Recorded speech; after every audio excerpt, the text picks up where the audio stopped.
안녕하십니까. 이어서 경남 뉴스입니다. 창원과 김해에 이어 거제까지 건조주의보가 확대됐습니다. 오늘부터 남해안을 중심으로 매우 강한 바람이 불 것으로 예상돼 산불과 화재 예방에 각별한 주의가 필요합니다. 내일 새벽부터 경남 서부 내륙에 눈이 내리기 시작해 모레까지 1에서 5cm의 적설량이 예상되고 일부 지역에는 5mm 미만의 비가 내릴 전망입니다.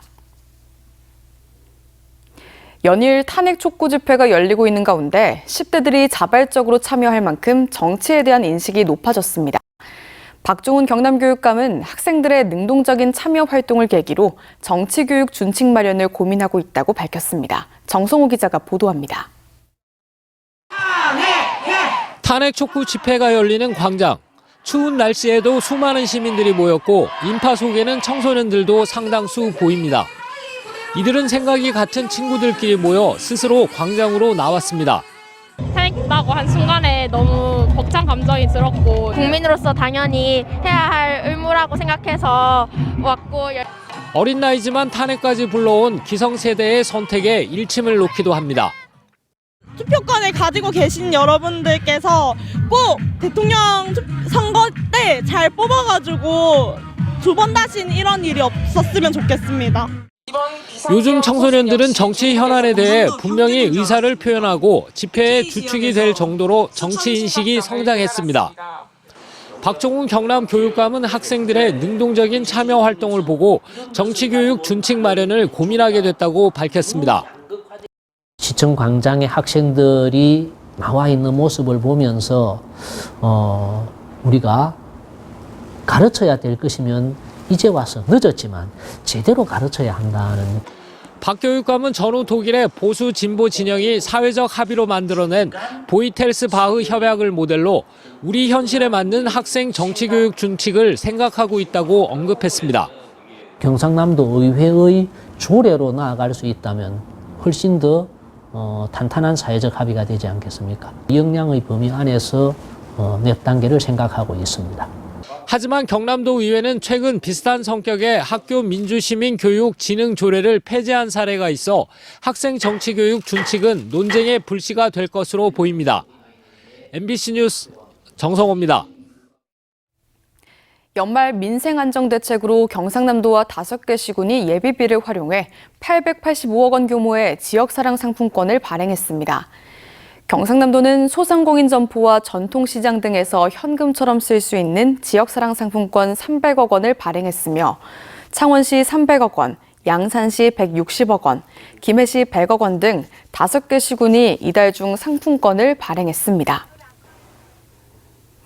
지리산 천왕봉에서 남해 한려수도까지 경남 곳곳에서 가는 해를 보내고 새해를 맞는 행사가 열립니다. 오는 31일 거제 장승포항 수변공원에서 송년 불꽃축제가 열리는 것을 비롯해 남해군 상주면, 통영시 다라공원 등에서 해넘이 행사가 열리며 하동과 사천 케이블카는 운영 시간을 연장합니다. 지리산 국립공원은 새해 1월 1일 오전 4시부터 천왕봉으로 향하는 등산로를 개방합니다. MBC 경남은 군 사망사고 유가족의 지난 10년 발자취를 담은 휴먼 다큐멘터리 2부작 엄마의 말뚝을 오늘과 내일 저녁 6시 5분에 연속 방송합니다. 고 박완서 작가의 소설 제목이기도 한 엄마의 말뚝은 윤일병부터 최상병까지 군 사망사고 유가족이 세상에 나와 연대하는 과정을 통해 유가족이 바꾼 한국 군대의 10년을 조명합니다. 한편 다큐 전편은 내일 밤 9시 MBC 경남 유튜브 채널 MK타카에서도 공개됩니다. 경상남도가 2025년도 지역문화예술 육성 지원 사업을 시작합니다. 개인은 300만 원, 단체는 500만 원 이내에서 문학과 시각예술, 연극, 무용 등 7개 예술 분야의 창작과 발표 활동을 지원하며 신청서는 다음 달 13일까지 접수합니다. 도는 지난해보다 5억 원 늘어난 25억 원의 예산을 확보해 더 많은 문화예술인과 단체를 지원할 계획입니다. 양산시가 내년 3월 24일까지 종합장사시설 설치 후보지 공개 모집을 재공고합니다. 양산시는 해당 추진위원회 심의 결과 지금까지 접수된 3곳 모두 결격 사유가 발견되면서 부결돼 재공모하기로 결정했습니다. 창원시가 119 출동 지령 시스템의 안정성을 확보하기 위해 무정전 전원장치 모니터링 시스템을 구축한다고 밝혔습니다. 창원시는 새해 2억 원을 들여 이 시스템을 구축하면 정전 시에도 안정적으로 전력을 공급해 소방관서의 업무를 원활히 수행할 수 있을 것으로 기대하고 있습니다.